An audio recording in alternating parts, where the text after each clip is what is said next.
You know, the sun is actually 8 light minutes away from Earth. That means that even if it were to go somewhere right this instant, it would still take us 8 minutes to notice. We'd still think that it's right there, that everything is fine, till we'll finally have the light or the lack of light reach us. And only then we'll realize, something's wrong. I'm sorry to tell you, my friend, but it's very likely that your startup is in the same situation. It's already dead, you just haven't realized that yet, and that's because of AI. I'm seeing all over the place too many startups that haven't realized that things have changed so dramatically and have to change so dramatically, which means they're losing their advantages really fast. The topic of this week's video is exactly about how to realize whether AI is killing or has killed your startup, and what are the best practices I think you can do right now, even when we are still uncertain about what things will look like very soon. By the way, if you're new here, I'm Aviv Ben-Yosef. I'm a tech executive, coach, and consultant, and I help people just like you create teams worth leading, create tech organizations that provide amazing impact. That's, of course, impossible if AI has killed your startup, which is why we're talking about it this week. If you want to learn more about what I do and see other types of content, do check out my website. Link will be in the video description. Now let's talk about the real issue here. So many of the startups that were started before 2023, 2024, before it was clear that things have changed dramatically, were formulated based on principles, on assumptions, on cultures that no longer make sense.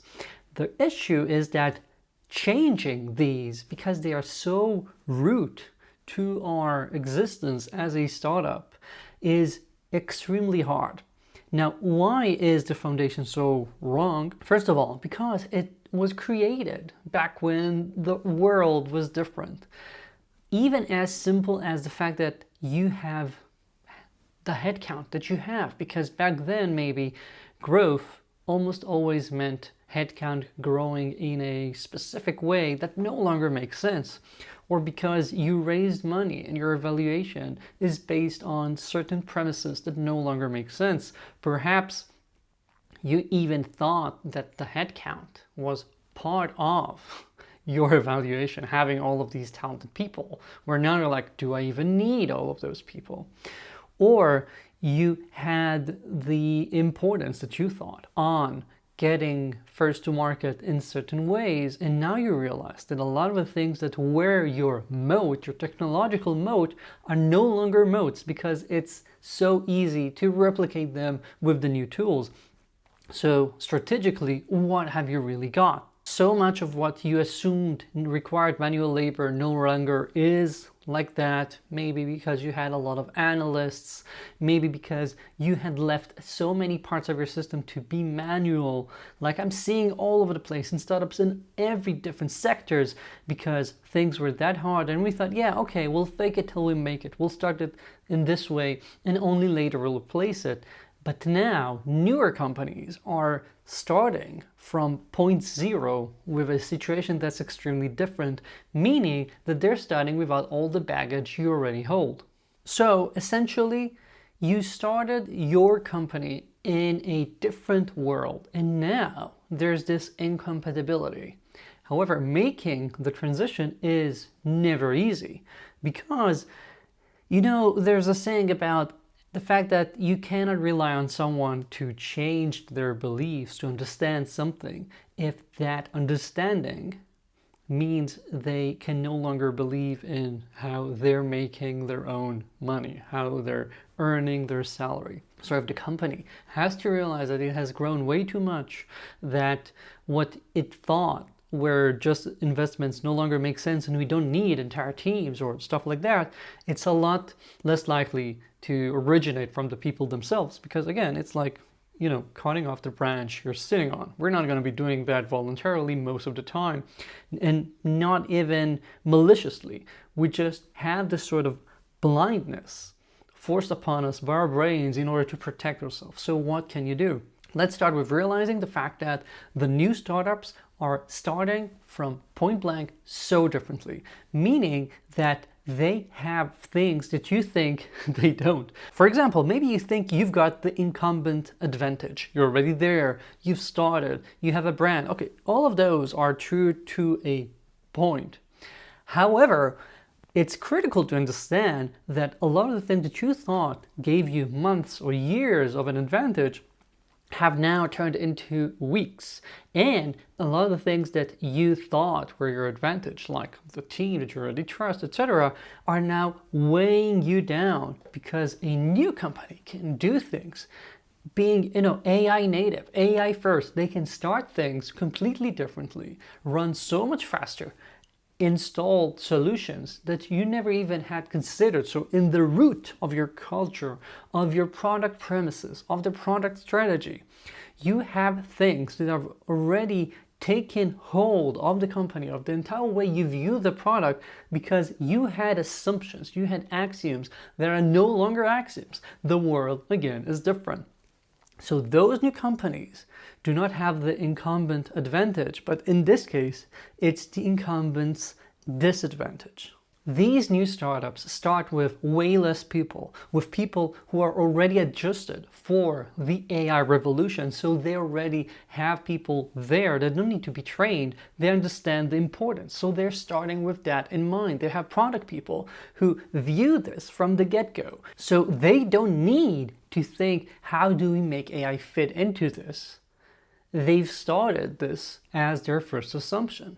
So this is taken for granted for them, whereas for you, it means you have to make such a big effort to start going there. So whereas they're starting fresh, unburdened, you are there, my friend, trying to fit jet engines on some very nice cars. It's not gonna make a lot of sense. You need to start doing things differently. Now, what exactly? Again, I'm not claiming to be some sort of prophet.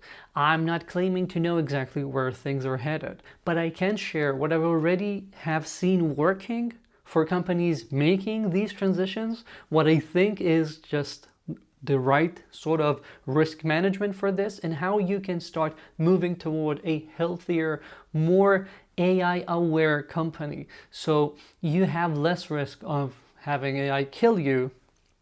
Again, hopefully it hasn't yet. So first of all, you need a culture readjustment.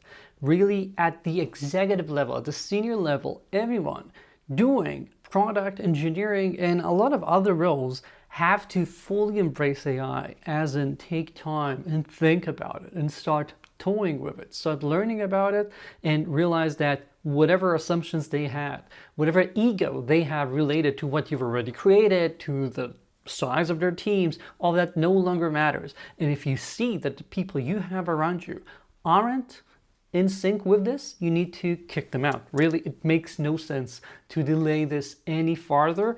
And at the stage of your senior executives, as a CTO, as a co-founder, you cannot rely on people who don't get this. If they don't get this, the company will not get this. So start with a cultural shift. We are starting anything new based on AI from the ground up. Any new idea, any internal tooling, any project, any innovation, all of those need to be started with AI first, because otherwise, again, you're never going to catch up with what is happening outside of your company. And after this cultural shift that you have to realize right now, your team, your executive team needs to start working right now on gaining AI literacy real quick, playing, learning, having experiments, talking to peers outside of the company to learn really fast, because if you don't do that, you're doomed. But after that, what are the actual steps you can start doing in your organization? Realize that there are no silver bullets, but let's go over a few things that I think are useful right now. First, freeze essentially all hiring in product, engineering, QA, design.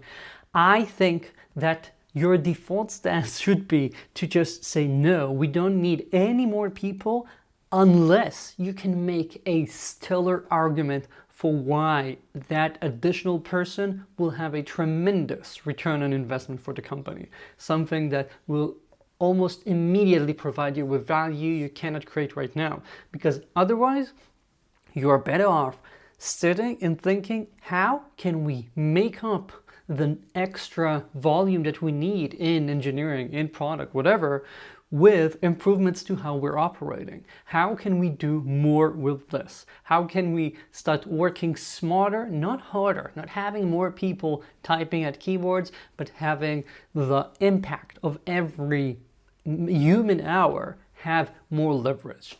That has to be your number one rule, because that means you are way less likely to be busy feeding the beast you've already got. You've got all of these engineers. You have to give them features, even though maybe right now it no longer even is necessary to have all of those engineers. So first of all, stop making the problem worse. Stop hiring more people just because you intended to, just because you told your board you will grow by X%. No one cares about that right now.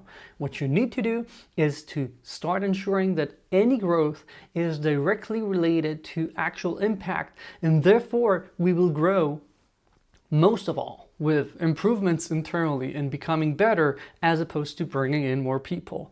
Yeah, that might be tougher short term, but it is the right thing longer term. So you have to start learning how to do that. You need to invest in your people, coach them to get them better. By the way, if you want to learn how to coach people really good and really fast, I've got a short free ebook about the impact coaching framework that you can just download. The link will be in the video description, and that's a very great way to start ensuring that your people are growing, because again, I think that the people you've got should be the people you're going to win with, not a lot more needed right now. Step number 2, stop telling people to let you know if they want a license for this or that. I'm not talking about any specific tool here, but I am saying, stop saying, you can get a license if you ask for it. No, let's flip this around.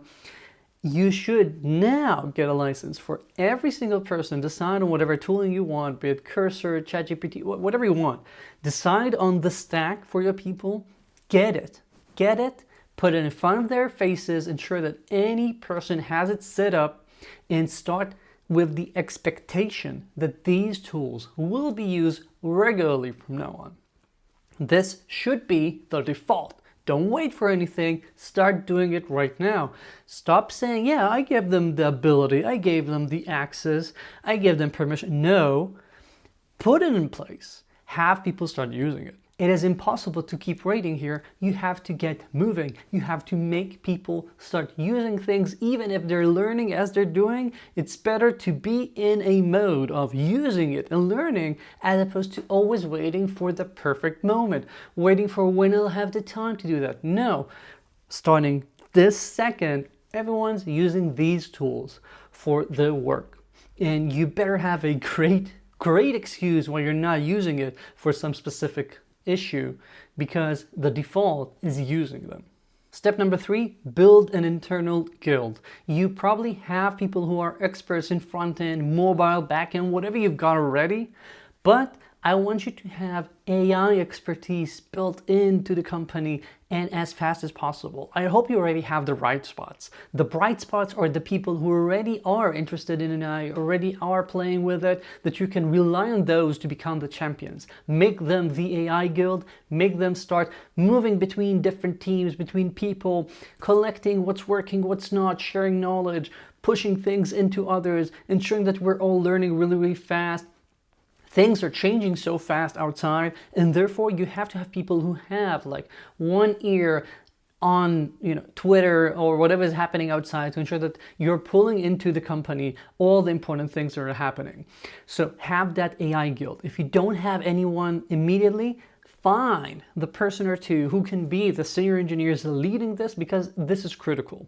You have to have people from the ground working in the trenches, working to install AI and having the ability to help anyone who needs specific help. Don't just let your people drown, but have people who have expertise and can help them learn. And I'm seeing this as an experiment in a bunch of companies right now. And this installation of an AI guild can really help move things much faster and make people get used to this new mode of operation a lot faster, as opposed to waiting for things to organically evolve. Number 4, ensure that people understand what Copilot really means. I think that the word here has made a disservice for how we use these tools, because we tend to think that I'm doing things and this is there helping me. Instead, try and shift things around. Your people ought to be the co-pilots. Most of the typing, most of the work let's aim for them to just not do that, but be the co-pilots, telling the tools what to do and being involved in their expertise, like guiding it, helping it, but not doing all the typing by default, not expecting themselves to write everything by hand, but use these tools as the default as much as possible. Really lean into this. So the co-pilot thinking needs to be we're the co-pilots and the computer is doing the work for us. Have this shift, have this change of expectations in how people work, so they understand that it's fine. You're not cheating the company, you're helping the company. You really ought to lean into that and don't think that I'm cheating by using AI here. As long as everyone understands the importance and why we're doing things and what our expectations are, it's going to be a lot easier to really start into this. And number 5, find the sandboxes to really go all out. I have been talking so much about experimentation, innovation for years, even before LLMs. And I think that now we have an amazing opportunity to really go all out with the different tools and the fastest, quickest, sturdiest way of creating internal tooling, of spinning up new products, new features, things that are unrelated from a lot of the previous things you have, unrelated from the code base you already have. Whenever you have a new microservice, a new feature, a new product, something internal that you're doing, have people go all out on AI there, be it using tools like Lovable, Base 44, whatever you want, using these to create these new tools from scratch and seeing what happens when you've completely changed into the Copilot way of doing things. Because there, things often are so different, as opposed to, hey, what is it doing to the code base I already know so well?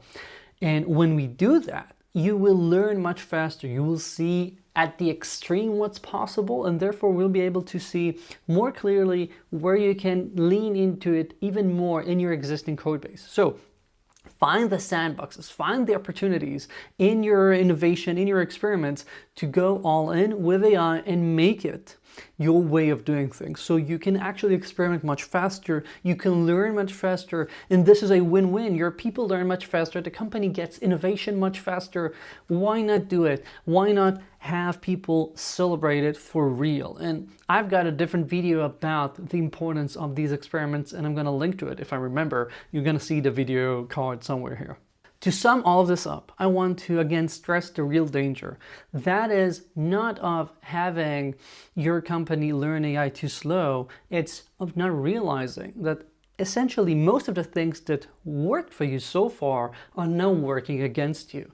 Whatever moat you have is very likely no longer a moat. The people you hired might not longer be necessary. So you have to make this radical shift. And I'm not saying send a Slack message saying you're all fired, bye-bye, I'm starting from scratch. But I am saying make the radical shift right now. Stop the hiring. Stop with the default mode of doing things and try to restart everything. All your roadmap, all the work, any new pull request written to be AI first, even if it hurts, even if it feels odd for the first couple of weeks, because you have to make this drastic of a change if you're to have any chance of surviving, of not having the incumbent disadvantage kill your startup. I believe in you and I think you can do it, but you have to get to it immediately if you're to have any chance of not missing this window of saving the company.